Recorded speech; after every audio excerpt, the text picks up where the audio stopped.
Dengue بخار سے بچنے کی تجویز دے دیں۔ میرے محترم بھائیوں، ڈینگی بخار سے ایک بات یاد رکھو، بخار کوئی بھی ہو اس کو برا نہ کہو، اس کو برا، پیارے پیغمبر جناب محمد صلی اللہ علیہ وآلہ وسلم نے فرمایا بخار جہنم کا بھاپ ہے۔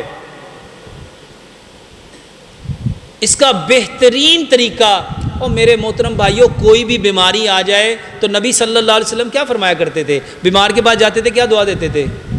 لا باسا طہور انشاءاللہ۔ او کوئی حرج نہیں ہے اس بیماری کے آنے میں، کوئی حرج نہیں ہے اس بیماری کے آنے میں، یہ تو آئی ہے تمہیں پاکیزہ کرنے۔ میرے محترم بھائیوں بیماری پاکیزہ کرنے آتی ہے۔ ڈینگی بخار سے بچنے کا بہترین طریقہ یہ ہے، سیب کے اندر سیب کا رس لو، اس میں لیمن ڈالو، ایک گلاس صبح ایک دوپہر ایک شام پیو، پلیٹلیٹس کا یہ بہترین علاج ہے۔ اس کے علاوہ ہار سنگار ایک درخت ہوتا ہے، اس کے پتے، اس کا کاوا پیو، بہترین علاج ہے۔ اس کے علاوہ گنے کا رس، اس کا بہترین علاج ہے۔ اس کے علاوہ نبی صلی اللہ علیہ وآلہ وسلم بخار کا جو علاج بتاتے تھے وہ رات کا باسی پانی، اس سے غسل کیا کرو۔